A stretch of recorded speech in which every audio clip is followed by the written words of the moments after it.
Hi guys, welcome to the Revive Stronger podcast. I'm your host as always, Steve Hall, and I'm joined today by Jason Miller.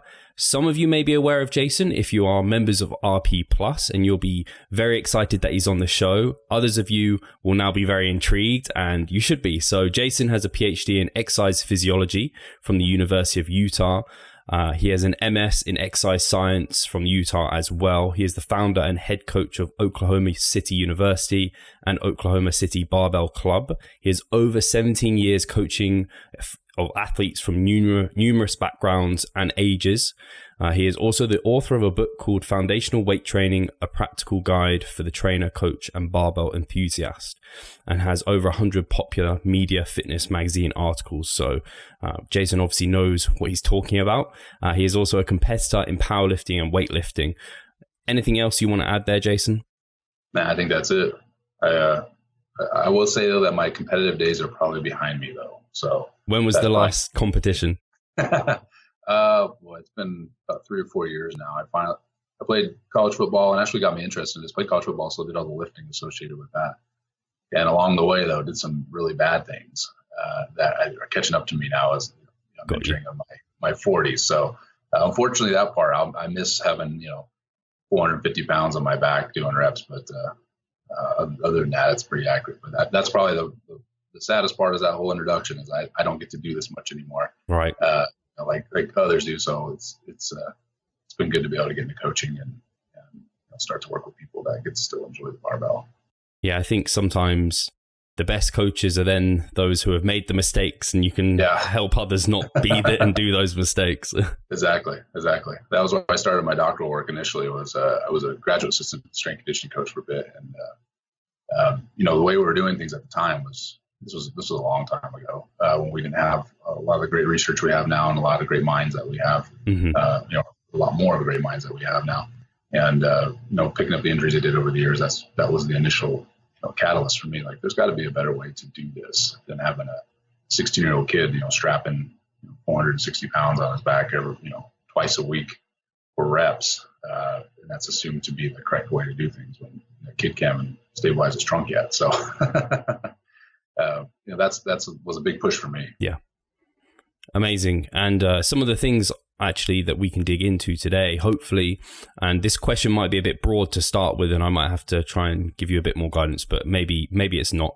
It was basically kind of biomechanic basics that every kind of physique competitor, our audience, mostly physique competitors, people who want to build muscle. Sure. What are some basics you think maybe us guys should know? Well, I think a lot of times when we go to the gym, you can look at if you're at a big commercial gym, you can look at the floor of machines and obviously the barbell and the dumbbells and so on. And, just start to do things that on the surface should, produce a result that you think should happen. So for instance, if you squat, you do a back squat, the idea is that you get your legs stronger, you get your legs bigger. But the way you position that barbell, right, on your back, and the way that you position your body, maybe in relation to a Smith machine or something like that, it's going to change the way that your body responds to that. And the way that all the machines are laid out in a gym, every single one of those machines can be adjusted a certain way, whether that's the position of the grip, the position of where the pad hits your legs, or the position of where you put your body on it. All those things can influence the outcome of that machine. So, if you're trying to develop quads more than glutes, the way you set up the machine, or the way you perform the back squat, it needs to be done in a way to promote glute growth rather than quad growth. And so it's just some of the basics, basic biomechanics. I think sometimes we neglect when we go to the gym. We think we're getting a certain result. We do a certain exercise over and over again. We don't get that result. And it may be that we just never set the actual exercise up properly. If you're doing a low bar back squat because you saw that on the internet, and you think, well, this is going to be a great quad developer, and you're doing the wrong exercise, obviously, for quad development. You need to be doing a high bar back squat, or even lean down the Smith machine a little bit in order to position the load in relation to the knee a little bit differently in order to create more torque on that knee and have the muscles responsible for knee extension are the ones that are getting hammered when you're exercising rather than your glutes. So again, I know that's a very broad kind of a synopsis of the gym, but that's, the RP Plus videos that I made on biomechanics, and just thinking about strength conditioning in general. I think that's often something that's not well understood. I mean, even a leg press. If you ask your average gym goer, they may not understand, what they'll just say legs, but not really fully understanding perhaps that it's a quad, developing machine, and it's all because of the way that the machine is arranged. So, again, that's when when you're assessing these different pieces of equipment, really think about what they're supposed to be doing. The preacher curl, for example, you'd say it's just an arm curl. Well, the way you position the arm in that position, that particular exercise, is going to put the biceps at a disadvantage, and so it's going to be a better exercise for the brachialis, more so than for the biceps. So that's a great thing if you're trying to develop a big biceps peak, because that muscle's underneath the biceps. But it's not necessarily the best biceps position if you're trying to develop that muscle. So, again, just understanding the basics of the arrangement of the musculature, the architecture of the musculature, and the relationship to your body, to the machine or the apparatus can be very helpful in developing the specific muscles that you're trying to target. So out of interest, Jason, because I think that was really, really valuable, because I think a lot of people don't necessarily think about, they just sit in a leg press and they're just like, yeah, this is just thighs. And they don't really think about what muscle groups are really being used. But for example, like Smith machine squats, I think our audience are pretty familiar with. If you were setting up and doing a Smith machine squat for the quads, how, if you were to be doing that and instructing someone, how would you get them to kind of set up? Well, I think most people, when they set up, and again, that's kind of a broad assumption, most people, but, they might set it up like a traditional squat, right? Because, they don't lean on the bar. So you have to have that position where the feet are kicked out further away from the bar itself. So that allows you to use some of the Smith machine and the stability that it takes away. And so it allows you to sit up a little bit taller, almost like a front squat. And so, when we think about the basic biomechanics and trying to set up these exercises, and this will help a little bit to answer your question, is what joint do you want to target? Because our body is just a bunch of angular machines, right? So, all our motion that we create is like a bunch of gears moving in order to create linear motion. So, when you flex and extend a knee or you flex and extend a hip, those are two gears that are moving, spinning together in order to move the barbell up and down. And so if you want to really target the muscles that are responsible for turning those gears, the best thing to do is position those gears as far away from where the force is being applied as possible. And so, and that's just basic torque. So if you took a knee and use that as your axis of rotation, how far away is the line of force from that knee? And so the further you move that line of force away, in this case, the barbell on the Smith machine, away from the knee, the more that the musculature around the knee is going to work. That's why I mentioned the low bar back squat. So if you do a low bar back squat, that's why in strength conditioning you use that quite a bit as a way of developing glutes, is because you have to sit back, the bar is low on your back, you have a vertical shin traditionally, or very close to a vertical shin, and so you push your hips back, maybe onto a box, and that distance between the barbell and the actual hip then is further away than it is from the knee, and so the glutes are the things that are going to get, the glute musculature is the musculature that's going to get more active in that exercise than quadriceps, the barbell being more on top of the knee in that particular position. So to answer your question, then the further you can move your feet away from the apparatus without completely leaning on the Smith machine, obviously, and bearing the load still, because you can push up against the Smith machine pretty hard, right, and cheat with that pretty easily. But move the feet away and the knees away far enough from the barbell where you're still having that balance between, I'm not leaning on this thing so much that I'm taking a load off my legs, but I'm in a position now that the Smith machine affords that I can be a little bit off balance and have my knees far away from the barbell, that my quadriceps are really going to have to work. So, there's old school bodybuilding exercises, right? Hack squats and we call sissy squats and things like that we're doing the same type of thing, as moving the barbell behind the body in some way and pushing the knees away from the barbell in order to make the quadriceps have to work a little harder. Some of those are a little bit harder on the knees, but that's why they're hard on the knees, because we move the barbell away from them. Yeah, excellent. And I think another one a lot of people realize in terms of like helping to hit the quads a bit more is like putting their feet lower on the pad when pressing for like a leg press or something, because you're just right. Is that, am I right saying like you're increasing the torque around that kind of joint angle and on the quad? By lowering your foot placement on the and so exactly, because you're pushing your knees further away from the line of force in the sense that you're pulling your feet back underneath you. So the knees are getting further away from that line of force. So you're creating more stress on the knees in a sense by doing that as well. But yeah, you're manipulating your body's position in order to increase the amount of torque that particular joint has to incur. Exactly. And I think now on the downside, you have to be careful with that, right? I mean, if you do that over and over again, you can cause obviously the faster wear on the knee, than you would otherwise. Yeah, I think with a lot of them, it's just a case of being aware that you don't have to, I don't know, people are getting more aware that you don't have to squat like everyone. Like everyone has slightly different hip sockets. They have to squat in a slightly different way. And it's the same thing with these machines. You can almost kind of try and play around with it a little bit so you can kind of get a bit more of a emphasis on the area that you want to play with. And that's essentially what you're playing around with, is like the biomechanics of it. Mm-hmm. Exactly. I mean, even if you look at something like squatting, it's heavily influenced by body dimensions, right? So limb length. If somebody has a really long torso and a really short femur, that's going to be easier for them to sit up, in that position if they're doing a freestanding, whether it's front or back squat. And they'll have an easier time sitting down, of course. Somebody has longer legs and a shorter torso, it's going to be much more difficult for them to sit up a little bit taller. So a Smith machine might be more helpful in that particular case in order to position their body in such a way that quads can get hit a little bit better. And so, certainly that's something I've noticed over the years working with athletes and working with individuals that are trying to gain muscle mass is take into account limb length and just the proportions of the body. Like I mentioned before, somebody with a long torso, even doing deadlifts, right? We know this, right? If somebody has a really long torso and a shorter femur, especially, a quasi-sumo or partial sumo deadlift, they can pull a lot of weight off before. Just because they can set up over the bar a little better and stay nice and tall. A lot of people talk about the Chinese weightlifters. They're all set up for the most part. That's a broad statement, but a lot of the male lifters in particular have very long torsos and very short femurs, and that's very conducive to lift a lot of weight off the floor. And so the same thing, when you're trying to develop musculature, is appreciating, hey, if I have really long arms, and I think most people realize this, they have long arms. I'm trying to do some chest work and using the bench press as a particular way to do that. That might be a little bit more difficult.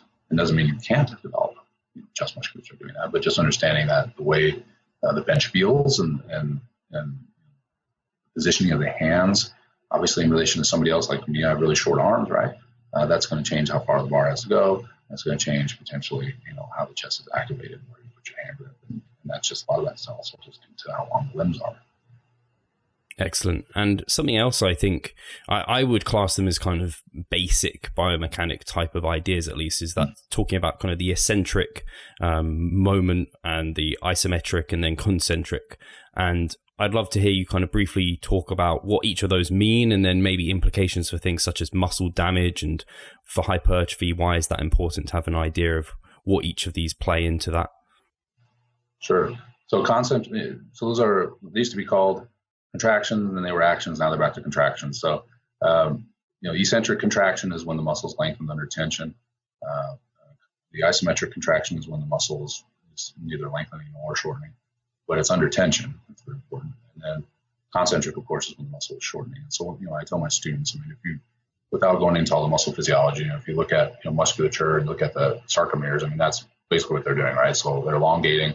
Under tension, that's eccentric. Isometric, nothing's happening. Concentric, we're shortening down, bringing the muscle together.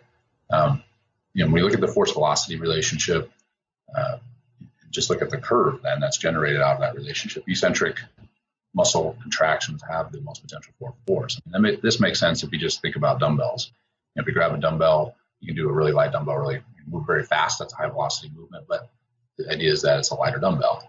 Using load as a surrogate here. If you grab a heavier dumbbell that you can curl up halfway, you can't get all the way concentric. You can't curl it all the way up, but you can hold it in the halfway up position. That's more of an isometric type of contraction, but that dumbbell is a lot heavier. You can take a really heavy dumbbell, whatever really heavy is, and put it up in the position that you're already in a flexed position of the elbow, and ride that dumbbell down. You can slow it down. That dumbbell is the heaviest of all of them in those three conditions. So the idea is that the eccentric part of it as well can generate more force, which means it can be more tension. And so if you can position, or you can set up an exercise in such a way that you're having a higher tension per rep, the idea is that you increase the damage then that may occur on the muscle. It's traditionally said that eccentric muscle contractions is where we incur the most damage.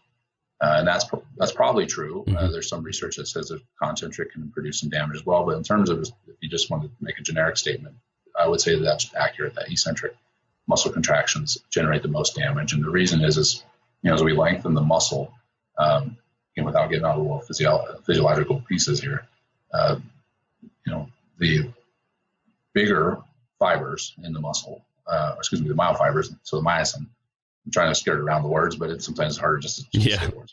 The myosin, hold on to actin, and so it's being ripped apart essentially. And so in that process of opening up that muscle, opening up that sarcomere, those two myofibrils are holding on to each other, and it's stretching out the whole sarcomere structure. It's stretching out the whole cytoskeleton, and basically it's ripping it in pieces. It's like, this is going to sound pretty gruesome, but it's like ripping your arms out of socket, right? I mean, it's just tearing tissues apart.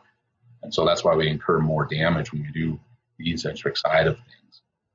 Now, that also is traditionally believed to be, and it probably is true, that's the catalyst for muscle hypertrophy as well, more so than concentric. And again, it's not the only mechanism, but it may be a better one than the concentric and isometric, certainly, in producing muscle. So, the idea is you tear down the structure, you have to rebuild it. And we know this to be true, right? When we go through eccentric contractions and we break the muscle down, it gets longer, it gets thicker. And so, using eccentric contractions specifically, using either a supramaximal load, so I mentioned before, using something like that heavy dumbbell and riding it down each time, or using more time under tension, so the timepiece is elevated now. So doing a 4 second, 6 second, 8 second ride down in a squat, or doing that same biceps example, curl the dumbbell up and then lower it down over 8 seconds, which is pretty brutal. Again, you're increasing the time component rather than just the tension component. So those are the two pieces. That's how eccentric work can be used. If you increase that tension component by using supramaximal loads, which is more dangerous, obviously, you'd have to have a really good spotter if you're doing something really complicated like a bench, or increase the time under tension, the emphasis on time there by doing longer eccentric contractions, you will generate more muscle damage doing that. I think some people, though, take that and get carried away with it a little bit. And so they do it all the time. Mm-hmm. And so cycling what muscles you're eccentrically damaging is a really good idea. In my own programming, if you did it for a full 3-week cycle, then a deload without eccentric work, that would be a long cycle, in my opinion. I think traditionally 2 weeks is on one particular movement or muscle is the best range. We're assuming here that somebody's already well trained. If you're just starting out, don't bother. Just do regular, cadence work. But if you need something that's, something more of a stimulus, you're seeing yourself kind of level off in terms of gains and cross-section area musculature, doing an eccentric cycle might be a valuable one. I would highly recommend as well, this is where machines can be very helpful, right, in doing these things as well. If you're not feeling very, very comfortable with a certain technique, let's say in a squat or something like that, using a machine can be a much safer way to do that. If you are comfortable doing a squat, an eccentric, 4 second ride down the squat, then certainly that's a fantastic exercise, and you'll feel it in the next 48 to 72 hours. So those are the difference between the contraction speeds, though. Concentric, if we're talking about strength conditioning, moving, we always say concentrically move as fast as you can, regardless of how long the eccentric cycle is. And even in hypertrophy, that's not a bad idea, just because the idea is that, when we look at the science principle of motivated recruitment, the faster you move, that we have our 3 ways hypothetically of getting to those bigger fibers, and one of them is moving quickly. So, doing a 4 second, 8 second ride down, I would recommend around 4 to 6. But you do a 4 second ride down on a squat and then come up as fast as you can. The idea is you're breaking down the muscle on the way down, and on the way up, you're using the neurological system to try to ramp up and grab some of those bigger fibers that are on board and activate them, maybe fatigue them a little bit so they grow. So, that in one contraction, if you really want to break down the, different ways to do it, right? By emphasizing just longer eccentrics and emphasizing faster concentrics, you could take a traditional rep and turn, optimize it, if you will, into something that could be a little bit more of a hypertrophy building repetition than before. Yeah, I really like that, because I think a lot of people at least you see it a lot in the gym where people are obviously in there trying to grow muscle and they have no control over eccentrics. And this is the thing that you're basically, it's super important, because if you just let it go, the muscle isn't really doing anything. If it's not under control, the muscle's not doing anything. So an example I see that with, and I'd love to hear your thoughts on it, Jason, is something like a deadlift. As a power lifter, sure, like they're just looking for maximal kind of strength on that movement to just bring it up. They're not worried about growing muscle with it. So their kind of eccentric portion is quite often almost dropped. Whereas for a bodybuilder, if they're deadlifting, do you think kind of controlling that eccentric is pretty damn important? The eccentric portion? Yeah. Of course. I mean, again, that emphasizing that time component. And in complicated movements like the deadlift as well, using a longer eccentric can be very helpful in ensuring proper technique as well, right? I mean, so we talk a lot about mind-muscle connection when doing exercises, and that's obviously very important. If you're rushing through, just dropping the barbell, let's say on a deadlift, you're missing out on that opportunity to create some eccentric stress and creating that time under tension, but you're also missing out on the opportunity to really connect with the muscles. I mean, really feeling, depending on the style you're doing, if you're doing a conventional style, really cueing into the glutes, really cueing into the hamstrings as you lower the bar down, and feeling them contracted as you lower the barbell for 4 second right now, whatever it may be. If the load isn't too heavy, I actually think doing eccentric type of work, on a complicated exercise like that can be actually safer, and you get more out of it than, putting a tremendous amount of weight on the bar and just trying to pull it and then drop it. I mean, you're just getting some concentric activation out of that. Like you mentioned, if you're a powerlifter, that's fantastic because that's the sport. But if you're trying to build muscle mass, you're using exercise in a way that's not going to be beneficial for hypertrophy. And in so doing, you might also hurt yourself. And so, if you watch a well-seasoned bodybuilder move, I mean, all the movements are very smooth, right? I mean, he or she is really trying to connect with the muscles when they're exercising. Their focus, always impressive. You don't see a bodybuilder too many times when they're doing a set, screwing around and talking to other people, right? I mean, they're very focused on contracting that musculature. And so even something like a deadlift, like you mentioned, is slowing it down, taking the load down, which would be a safer condition, putting the ego aside, and really creating that mind-muscle connection in order to activate that musculature and to be honest with you, tear it up on the way down as you lower the bar. You'll see more gains out of that than rushing through the repetition. Fantastic. And I think that also plays into something that I think Mike Israetel's recently coined in terms of the stimulus to fatigue ratio, whereas like that deadlift that's heavy and you're not controlling it is probably heavily fatiguing without that much stimulus for the muscle, whereas the other one is lesser load. You're able to create a tremendous stimulus compared to it. So I suppose in terms of the FSR for fatigue to stimulus ratio, it's far superior. Yeah, and Dr. Schoenfeld's talked about his study he did that kind of pushed forward this idea that it's volume that drives gains and hypertrophy more so. I think we're all familiar with that. But, his study where he did a higher load versus a lower load, high repetition bout. So, individuals, I think it was 10 by 3, if I recall, or 3 versus 3 by 10. I'm trying to remember the study off the top of my head. But his point was that during the study and his conversation talking about the research is that, and this isn't a surprise if you lift the weights for a while, is that the people who were doing the higher load, the people in that group, they incurred a lot more fatigue. They were essentially more beat up by doing the same volume as the group that did, the other group who did the higher repetitions per set was like, I can do some more, right? I mean, bodybuilders, the research literature is wonderful and I love reading it, but we can also take a tremendous amount away from, bodybuilders over the years. I mean, they've been doing research for generations, right, on how to build muscle. And there's a reason that, for the most part, that bodybuilders hang out in that 8 to 20 rep range is because it's not neuro-fatiguing. It's not near as neuro-fatiguing as doing repetitions that are, 6 under, close to failure, near failure. That bodybuilder can do that, 30 set exercise routine, right, for a particular body part and come back around and, depending on how young they are and how they recover, 5 to 7 days, 9 days, and do it again. If you do that same type of thing with really heavy loads, obviously, you're looking at a couple of weeks. And if you do that every 5 to 7 days, you're looking at 2 to 3 weeks to recover now. So, and Dr. Israetel's, obviously got it right, on this idea of trying to quantify, let's leave the neurosystem alone and let's try to get to the musculature and get as many repetitions as possible, done on the musculature, the skeletal musculature, before we start to incur neurofatigue. Because when that neurofatigue starts to happen, obviously that's going to limit, just like Dr. Schoenfeld found in the study, it's going to really limit the ability to repeat more volume. And that's what generates time under tension. That's what's going to generate more muscle growth. Fantastic as well. I mean, it's really interesting because you brought up the study by Brad Schoenfeld, and I think within the physique space, at least that I'm really within, powerlifting had a huge influence on a lot of natural bodybuilders training, particularly within the scene I'm in. I don't mean to say it didn't have on other bodybuilders, but particularly within the people I kind of talk to and interact with. And I think it had a hugely positive kind of experience with that because of the compound lifts and focusing on progression.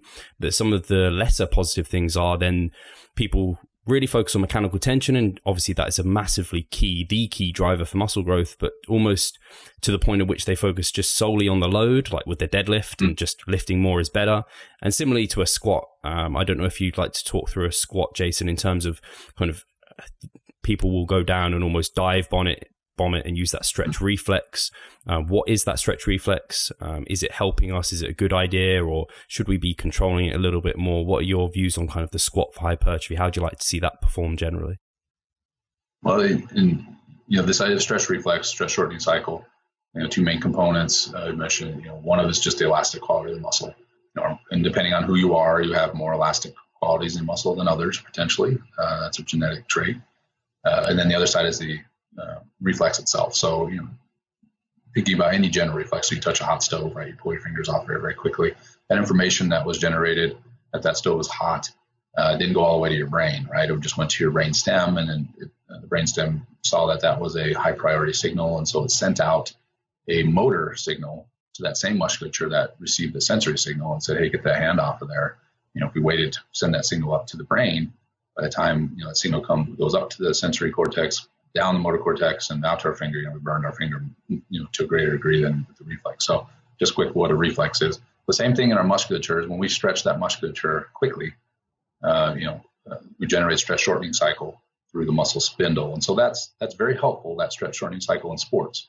If you look at a great weightlifter, especially on the female side, typically is used a little bit more, but a female athlete might catch a barbell at the bottom of a clean and bounce, do a couple bounces or one bounce to use that stretch shortening cycle to get out of the bottom of the squat. That extra stretch generates a much more powerful return. So the greater the eccentric loading, the greater the concentric turn. I think we're all familiar with this. If you do a squat jump, you put your hands on your hips and you lower your body down into a squat position, hold it for 4 seconds and jump, as opposed to just doing a counter movement jump where you're going to jump higher with the counter movement jump. Okay, so that stretch response is very, very powerful, important in sport. But in bodybuilding, what we're trying to, in building muscle mass, we're trying to get the musculature to be under tension the whole time and not use the neurological system to give us a little boost, if you will. And so doing something like a squat, while an Olympic weightlifter, Olympic style weightlifter, that might be a beneficial thing because the name of the game is lift more weights.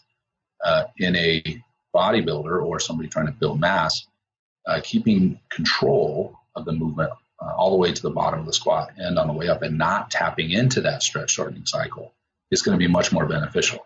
Again, the point, going back to the eccentric contraction, the idea is to create tension and then time under tension. And so if you're rushing through the eccentric part of it and just dropping into, the bottom of a squat, and then using that stretch shortening coming out of that squat, you're not creating a lot of time under tension, or you're taking away from your time under tension, both of those things, both the time and the tension. And so I would, again, going back to, good technique of an exercise, and while powerlifting can teach you all those things, and those are fantastic things, understand that's a different sport, right? That's a completely different activity than bodybuilding. So while it might teach you how to squat, might teach you how to do different styles of squatting or different styles of deadlifting, which can be beneficial in activating different musculature.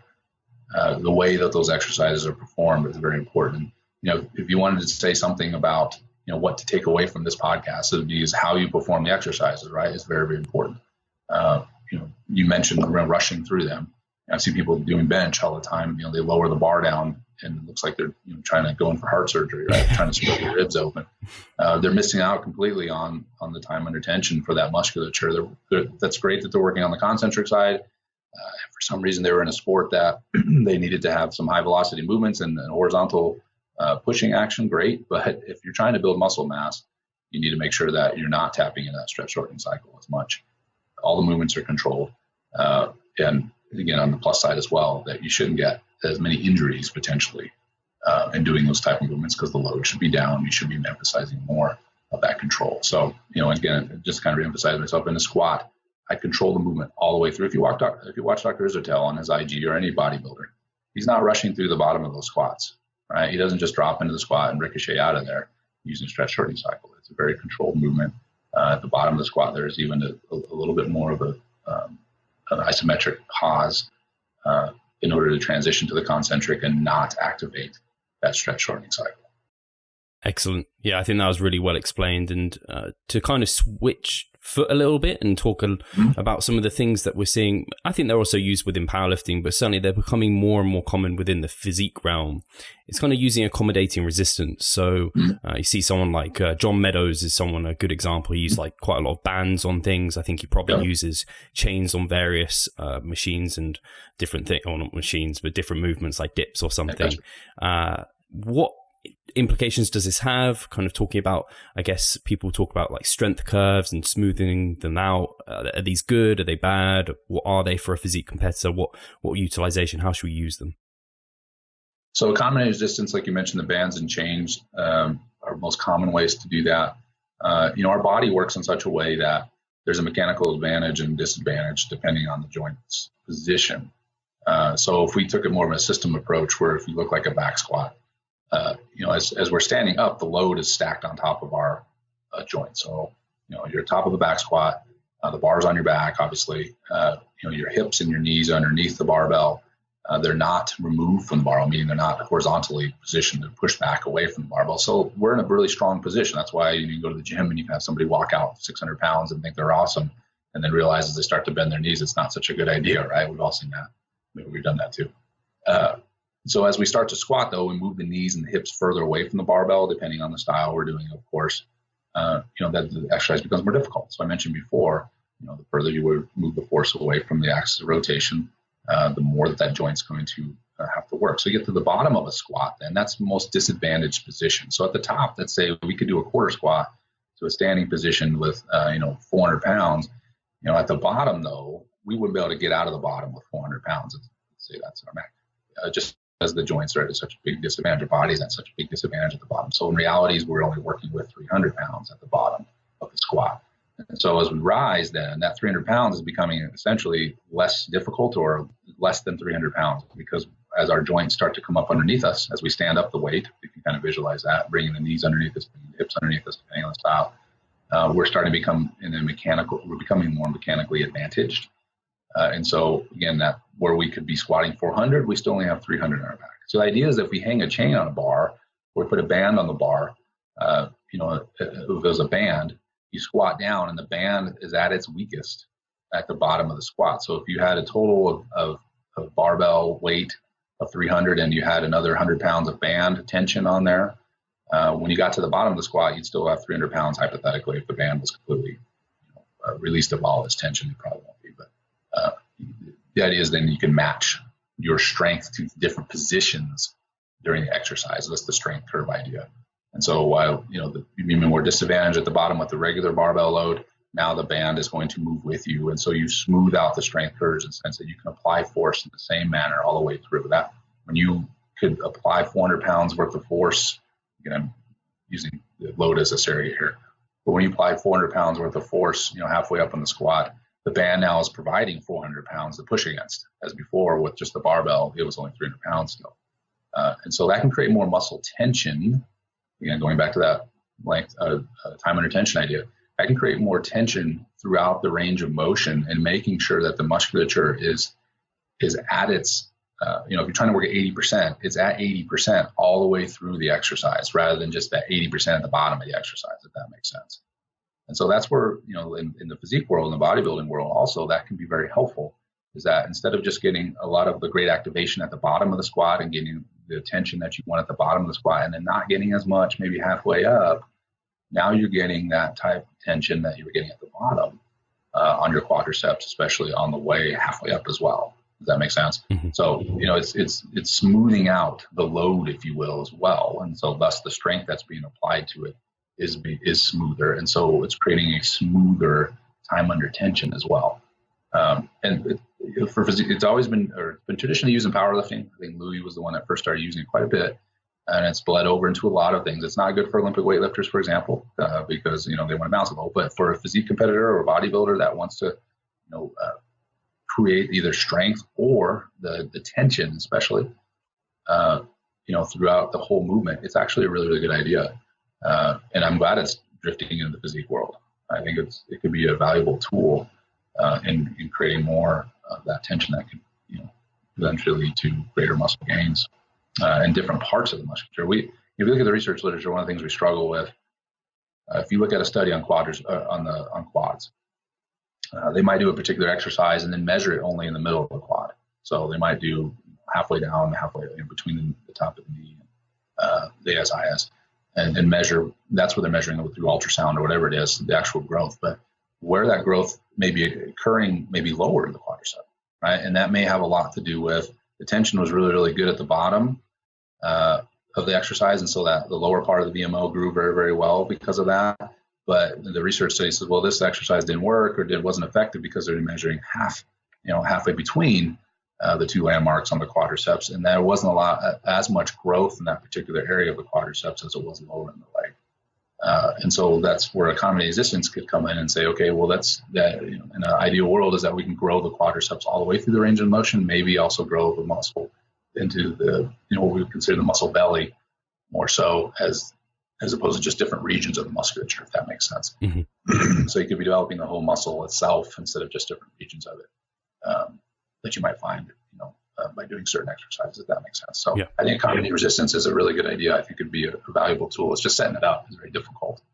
And if you ever work with bands, excuse me, and they wear, if you have them wear out, so you're trying to do 50 pounds of band tension on one side and those bands wear out, and now you got one that's doing, pulling 40 and the other one's pulling 50. Those can be a problem. And chains, we use chains quite a bit in the facility I work in. When we're doing strength work, they just don't wear out as quickly. But the application of resistance with the chain is not as good. We could talk a lot about chains as well as how you set them up. The feeder chain length and where you position the actual chain load, higher up or higher or lower on the feeder chain can also be a major implication on how the musculature responds and how the body responds to that particular exercise as well. So there's almost some tweaking that goes on, especially with chains as well, when you look at economy resistance. So if you're going to use it, I would use bands. I would switch the bands out frequently, at least if you're starting to feel uneven tension. And then, make sure that as you go along, depending on what your goals are, you might find that early on, you're using more bar weight, right? Less band tension. And then as you start to progress, you might move up in the band tension and reduce the bar tension a little bit. And so you might actually periodize the relationship between the bar load itself and the band tension. In strength conditioning world, you do that anyway. You provide more band tension as you go along in order to produce better movement velocity and greater power. But I think it'd be a good idea even if a physique competitor to also periodize that where there's more bar, actual load moving towards more band tension and then going back down to more bar load, just like you would go up and down into the repetition continuum as well. Excellent. Yeah, I think it's really interesting. It's definitely taking its kind of people like John Meadows. Obviously, he's a big influence within the physique world, and definitely seeing him use more so bands. And I guess they're more convenient. People can purchase those and have them in their like gym bag rather than like taking a big old chain. Yeah, not the easiest. As a facility, thing. Chains are nice just because we can. They're cheaper in the sense you buy them once, right? And you can abuse them, and they're not going to have the problems I mentioned before, or they lose some of their tension or they start to wear, need replaced. But they're not terribly convenient if you're the one toting them into the gym. It's probably gonna be a better idea to use some band tension. And again, the bands are smoother too. If you use them, you can, the tension throughout the movement is much more consistent than with the bar, with the actual chain work. Mm-hmm. So I would recommend the bands if you're going to use some accommodating resistance. If and if you have some back issues, something like back squats and things like that, just be aware too that it creates a tremendous amount of compressive load on the spine.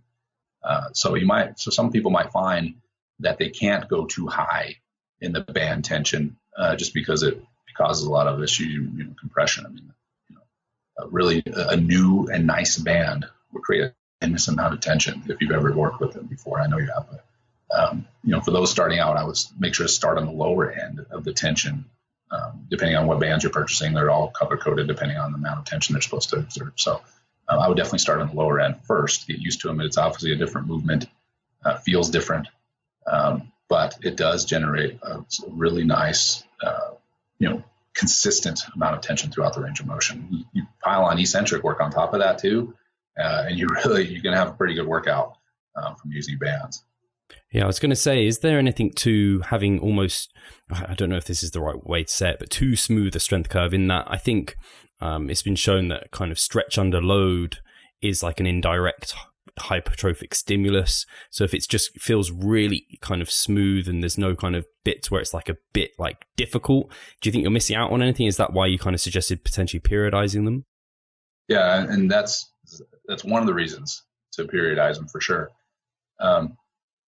Keep in mind that some of that tension, if we're talking about the eccentric side, if you use bands and eccentric contractions, you're going to create that stretch stimulus, right? You can use the movement speed then also to help generate that type of stretch that you're looking for. Does that make sense? So I'm not saying you can get around it that way, but you can also emphasize that stretch a little bit more than,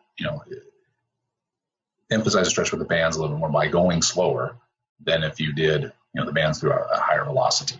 So periodizing it for sure, and then using the different movement speeds is a fantastic way to do that. One of my favorite exercises, kind of playing off of that, if you take the bands off for a second, is partial squats, and I call them W squats. And I've seen these in the physique world, and actually modified them a bit when I work with athletes, and we use them as well, but for a different purpose. But sitting into a squat, and this can be done with any movement. And again, partials, I'll put a caveat on this first. If you're just starting out, don't bother. Right? Full range of motion movement is the best way to do things. There's no doubt about it. But within a movement, within a repetition, sometimes you can generate more time under tension again. And some of the stretch that you're talking about in modifying, the repetition itself. That's, that's what I keep going back to, is how you perform the repetition is a big deal. So if you sat into a squat, W squat, partial squat, I'm sure many have tried this, go all the way down in the squat, come halfway up, and then come back down into the squat again. So that coming back up and then lowering the body down again, even under control, is going to create that really rapid stretch. And so it's going to tear the muscle apart, essentially, is what we're talking about when we're talking about stretching it. And then coming back up, that could be one full repetition. Again, imagine how much more time under tension you're also incurring when you're doing that. Obviously, you have to be careful. We talk about the neuro side, that you don't reach a point where you don't want to do 10 reps of this. But doing a very smooth repetition transition, so again, coming down, halfway up, coming down again, that up and then down movement, that partial rep embedded within the normal repetition, is going to create that stretch. And that, if you've ever done a what I call a W squat, but if you've ever done a partial repetition embedded in a full repetition, the DOMs that come off of that, the muscle damage that come off of that is significant, even if you're a well-trained individual. So those are some of the things to try as well. I'm not a big partial person. I'm not saying you should always do partials. Certainly don't do partials, using a lot of momentum. I'm not advocating that. But I am saying is if you're trying to tap into these small mechanisms, these other mechanisms like you're mentioning, those are ways to do it as well. The bands and something like that may not be as effective.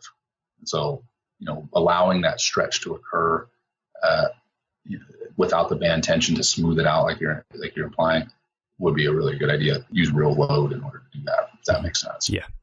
There's so many variables, right? That's why research struggles. Mm-hmm. We always try to find these optimal ways to do things in the research literature, but we're just talking about repetition execution. We're not even talking about programming or monthly cycle, mesocycles, macro cycle. We're not even talking about that. We're talking about repetition execution and how you set up the repetition, the cadence of which you do the repetition.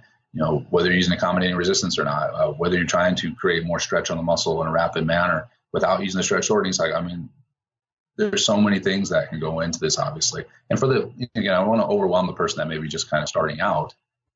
I don't know how many of your listeners are just starting out, but just stick with the basics, the regular cadence. You don't do all these advanced methods, but if you do need, something more in your training, if you're seeing yourself plateau and you obviously increasing volume is the best way to do things. But you wanted to try some of these different cycles. I mean, there's a lot of tools out there, in other words, and I think that's what we're talking about today. There's a lot of things you can try in order to generate more stimulus in the muscle to make it grow, whether it's eccentric, combined resistance, doing partials within full repetitions, or just doing partials themselves. I would still recommend doing a full repetition as part of that workout if you did a partial. There's just a lot of ways to do this. Yeah, I think that was really well said, because we kind of went from the basics every physique competitor should know to some advanced ways to go about things, which I think is fine. But obviously, a lot of people end up jumping too far and they haven't got the foundations in place. So I think that was really important. I was interested, actually, when you brought up the W squat, it reminded me of maybe some people recommend and sometimes utilize, like, obviously we talked about maybe like utilizing different tempos. So you might do like tempo squats where you go slow, but also pausing in the stretch position. Is that also something you've utilized for that same kind of reason? More so, I mean, my thought with isometric work and pauses is we know from the force velocity relationship that can generate more force as well. So you're generating some high force movements when you're holding it. Neurologically, you can generate a little bit of post activation potentiation. It's a little bit more pre-activation potentiation in that particular example. But I think in the physique world, one of the benefits is a little bit of muscle suffocation, right? And so we talk a lot about and there's a lot of arguments, right? Does this matter or doesn't matter? But in those pause movements, when that muscle is contraction, you're, throughout the whole movement, of course, you're compressing the vasculature. But when you're doing pauses and doing isometric holds, you're really compressing that vasculature. And so, you're creating even more time under tension, but you're also creating a situation where you can be suffocating the muscle for a longer period of time.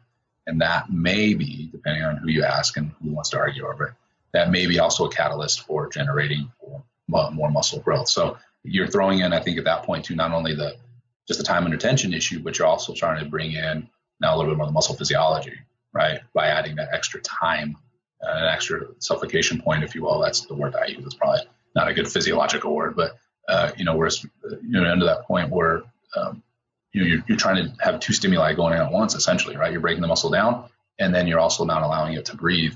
And so we stimulate muscle growth. Now that we can get into sarcoplasmic hypertrophy and myofibrillar hypertrophy, all that later. That's another great debate. But I think that's where pauses can be very valuable as well. And then just simple execution of the muscle and mind-muscle connection, right? If you're rushing through the movement and you're not pausing, or you feel like you're rushing through movements, maybe adding a pause in might be a really good idea. So I keep using the squat as an example. But when you're at the bottom of it, if you're doing a high bar back squat, you can really cue into the glutes. Can you feel your glutes on when you're in the bottom of that movement? And a pause is a great way to do that, to make sure that you are feeling the musculature, you're connecting with the musculature that you're actually trying to exercise. You can combo that too. And when we talk about the neuro fatigue and just total muscle damage, I wouldn't do a tremendous amount of repetitions of doing things like a 6-second ride down and a 4-second hold, right? I mean, that's a brutal repetition. You're talking about a finisher rep, maybe. Rather than I'm going to do 4 sets of 5 doing this, you wouldn't survive. I mean, you wouldn't want to survive that, right? And so, you can, again, it's just manipulating the cadence, manipulating the way you execute the movement can certainly generate a tremendous amount of tension and a tremendous amount of fatigue associated as well. So just use those things carefully. And you mentioned, getting the basics right, and go back to that for a second. I heard this term many times as a coach in different settings, and I think it's a really good term. Is not majoring in the minors, right? As we focus on the smallest things, I think Dr. Zertel is really good about promoting this idea too. Is all these great partials, and like I mentioned, all these things we've been talking about today are fantastic. They really are.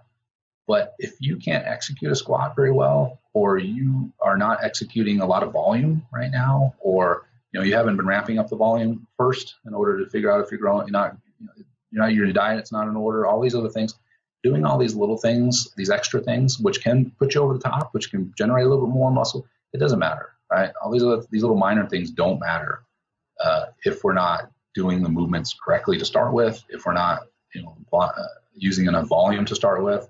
And so, and you touched on that already, just making sure that your listeners know that these are not things to use right away. And these are not things that have to be used necessarily, changing up the cadence and so on and so forth. Going to the gym and creating a little variety in your routine, just in the muscle exercise selection, that's a very powerful thing as well. And then, applying more volume to the exercises, that may be all that somebody needs to grow. And, as most of the time the diet too is the biggest problem, right? I'm not growing. Well, what are you doing? Well, I'm eating, 100 grams of protein once a day. Yeah. Well, that's not going to get it done if you want to grow muscle, especially if you're going to be natty, right? So that's just not going to happen. So, I think these training ideas are really, really great, but just making sure we're majoring in the majors first before trying some of these things out. Yeah, I think, again, it's super important that you brought that up, because it is, when people are hearing this and maybe they are really new, it can be massively overwhelming. And I think for good reason, not many people need to actually start incorporating them until they know how to progressively overload. And they've been doing that for years with just a back squat. And like you said, actually, of interest, I think there are a lot of physiques that you could probably pick out there that have never used accommodating resistance. They probably never used anything that we've talked about there.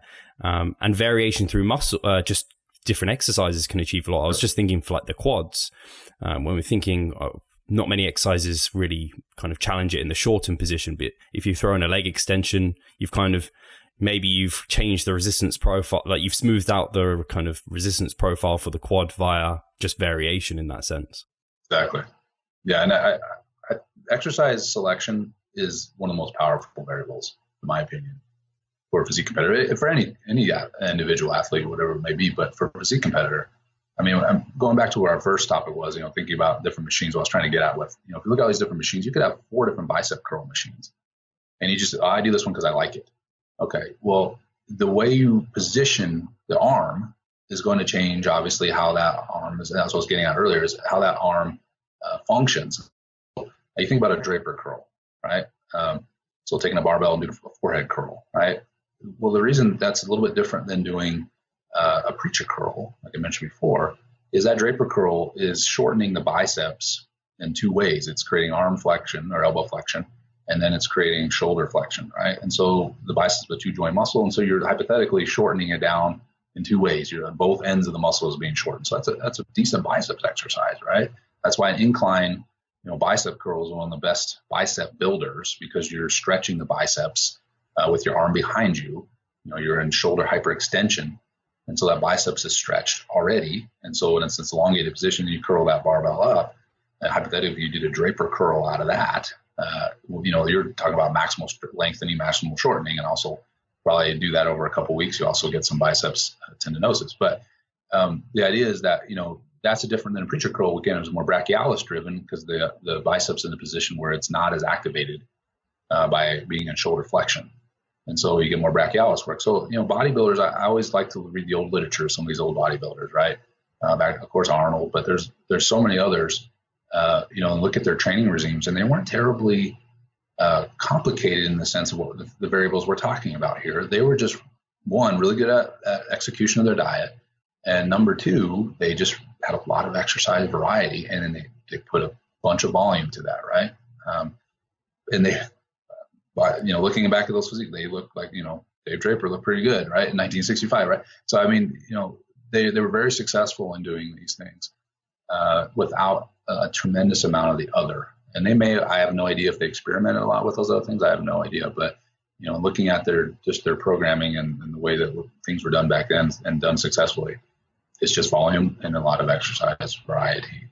And the variety part's also nice because it does help with staleness as well, right? If you go to the gym and do lateral raises over and over and over again, just by changing the angle, by doing an incline, can change the way the musculature is recruited, obviously, but also can be a nice stimulus mentally, which is a big deal to get you excited about training that day and doing your 4 sets of 10 a little bit differently. So, there's a lot of power in exercise variety, and certainly hitting musculature differently, but also on the mental side of things as well. Mm-hmm. And Jason, the final thing I wanted to talk to you about today was PAP, So post-activation potentiation, you brought it up a little bit earlier. I'd just love to hear you kind of explain that and potentially any application that you see towards any lifters, but particularly physique competitors, if there's anything there. So post-activation potentiation, it's sometimes regarded as a new phenomenon, but if you go back to Yuri Kashansky, like in the 1960s, the old sports scientist, Soviet sports scientist, he started this. He started messing around with this idea. He's also the one that started the shock method, which we turned into Biomechanics as well. But the idea is that we load the muscle with a non-fatiguing load. It's a high enough stimulus. So let's, again, using our squat example, since we're going with that, 80% back squat, not to failure though. So you might be able to, pull, depending on the athlete you are, you might be able to pull off a back squat at 80% between 6 to 8 reps. And so you only do it 2 or 3. So you want to stay far away from fatigue. That you're potentiating the muscles, which you're doing post-activation potentiation. So after the activation, that's a potentiation. We're going to do some sort of activity after that. So in a back squat, obviously, it looks a lot like a vertical jump, right, in terms of the joint movement. So you can back squat at 80%, non-fatiguing repetition, and then go jump. Let's say you're going to do 5 repetitions. The amount of time in which you rest in between is also very important. That's been researched heavily. Goes back to Yuri, figured that out a long time ago. It was 4 minutes is optimal. 8 minutes is the best. It's just not terribly practical. But 4 minutes is a good time to, you do your 2 repetitions, you wait 4 minutes, which is not terribly practical at times either. But you wait 4 minutes and then you do your vertical jump, and you'll jump higher as a result of doing that activation work first. So you potentiated the muscle, then you activate it by doing something dynamic like jumping. You actually jump higher.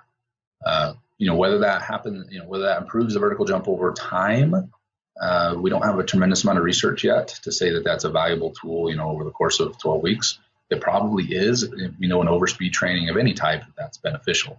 When you go faster than you're accustomed to, or you jump higher than you're accustomed to, you're teaching your neurological system something, right? You're like saying, hey, you can do this better. We can break through this barrier, in order to jump higher without the potentiation that's occurring with the squat in this particular example. And this can be done with any movement. It doesn't have to just be a squat and a jump. It's been applied to sprinting. It's been applied to upper body movement. It's been applied to a lot of various different planes of movement as well. Rowers have used it with an isometric. They've tied up a rowing handle on an erg and just pulled really hard for 5 seconds. In rounds doing that, they're potentiating the muscle. And the physiology behind that, we probably have a good grasp on it. Probably not. 5 years I'll probably realize that it was, it's like full knowing really what's going on. But we're more likely loading calcium into the muscle. So you're kind of priming it by doing the initial movement. And then when you do the dynamic movement, the calcium's already on board, and that basically the excitation level of that muscle is lowered. So it's easier to activate. It's faster in its activation pattern, unless you get a greater power output.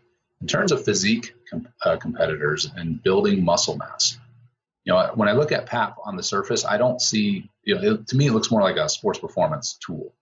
It looks like something that, again, to improve your vertical jump, improve your running faster.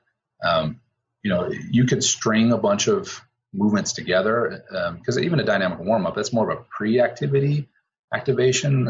It's not necessarily traditionally a PAP movement, but any type of movement, though, where you're moving, like a dynamic fashion, then you go to lift weights.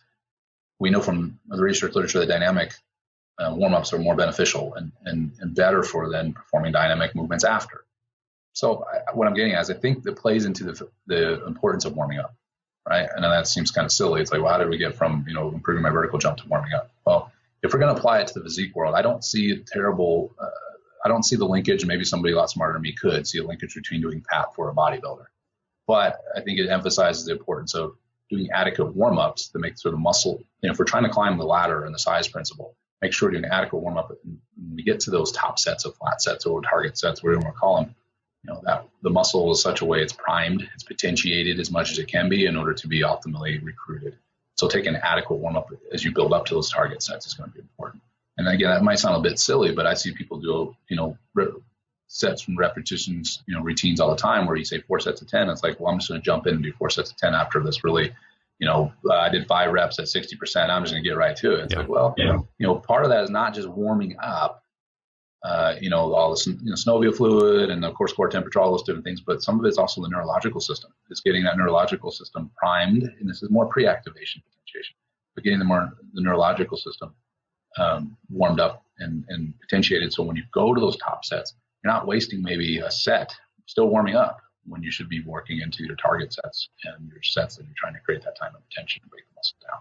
So again, somebody a lot smarter than me probably could say, hey, PAP could be used with physique competitors in this particular way, but I don't see the application necessarily being one that can be directly translated unless you're interested in doing some sports performance. But certainly a good warm-up is implicated in something like that. Mm-hmm. Yeah, I'm really glad you touched on the warm-up. It's something I've seen used for ages within like just general physique warm-ups, and something I've utilized is kind of starting with, say, we're talking about squats, the bar, and then working towards your top end weight, adding percentage and lowering repetitions, low fatigue repetitions, and then maybe doing a single with your working weight. And that's almost your kind of like your pre-activation, your potentiation set. I think I've seen some physique competitors trial like doing a kind of easy 1 RM or like a easy 1 rep and then coming down in load. But like you said, it's the application it's not kind of clear yet. So. Yeah, and I think what you just said there, again, that's what I'm applying as a good warm up is getting that neurological system ready to go before you do high volume work. At the end of the day, at least initially, we're trying to get after those big, muscle fibers, those big motor units. Now we want them all, of course, and that's, we want every single one of them hypertrophy. That's where you're gonna get, nice gains in size. But going after those big fibers, we know they grow the fastest and they grow the biggest. And so, priming the neurological system already be kind of at their doorstep before you start to do some of your high repetition loads can be very, very helpful. And there's a lot of debate about, the size principle and doing fatigue work too. And so it could be that, the traditional thought is that you do, sets to failure, you do like a HIIT training, not HIIT, but HIT. You do HIIT training, you do these repetitions of failure that we climb the size principle ladder. And at the end, when we're totally fatigued, we recruit the big guys, the type 2Xs, if we have any on board, or the type 2As. We don't know about those anymore, right? With Dr. Gallup and stuff. So, we recruit the biggest fibers though that we have, or the hybrids or whatever they are at the end. But in the reality, when we do these lower repetition loads, these submaximal loads for fatigue type of work, maybe if it's not to failure, we may be just cycling the motor units. And so we might not be climbing up and getting those big motor units necessarily. So doing an adequate warm-up, like you said, running up to a 1 RM, in a sense, a post-activation potentiation type of situation or pre-activation potentiation situation, running up to an RM, at least activating those big motor units first, could include them perhaps. Again, I'm just totally, hypotheticals here. Could perhaps include them more so when you do the submaximal loading, if that makes sense. So I think there's a lot of questions, right? We don't really know a lot of these answers. I won't even try to pretend that I know them because I don't know them either, of how the neurological system activates. And it's probably just like Dr. Galpin saw, it's going to be different between people. It's going to be different between training backgrounds. I mean, there's so many things that are part of this, but I don't think it's a bad idea to work up to a heavy load. Again, prime the muscle, make sure it's warmed up neurologically, then start to, drop the loads on it, or drop the volume on it, doing target sets, whatever it may be. Jason, I want to say a massive thank you for today's chat. I found it incredibly interesting, and this is some stuff that we've never touched on the podcast before. So I think it's going to go down incredibly well, and we should hopefully get some really positive feedback. And I want to make sure if people want to reach out to you, or if they're able to, or if they can learn more about what we've been talking about from your stuff, where should they head? You can contact me. You can always contact me through RP, of course. My email, which is you're always more than welcome to contact, and maybe I'm inviting a lot of trouble by doing this, is jason@renaissanceperiodization.com. So you're more than welcome to shoot me an email if you have some questions that may come to your mind after you listen to this podcast. Hopefully I didn't say anything that I'll regret later. So we'll have to see. You never know when you talk, right? I mean, when you talk to students, they're like, you said this. You're like, I did? I said that? Oh, well, that's terrible. So, if I said anything outside of the realm of good scientific theory, I just apologize ahead of time. It's 8:00 in the morning and I'm on vacation. So I'm making excuses already, right? So that's going to be helpful for me later. We should just have this disclaimer ahead of every single podcast that we release, especially for my own episodes that I do, because I definitely fall into that trap of saying something I completely regret later. I didn't mean it that way. It's like having a bad conversation. Yeah. So I feel like I'm talking to my wife, right? I didn't mean it that way. You took that out of context. Guys, I want to say a massive thank you for you tuning in and listening to this. Again, massive thank you to Jason, and we will talk to you soon.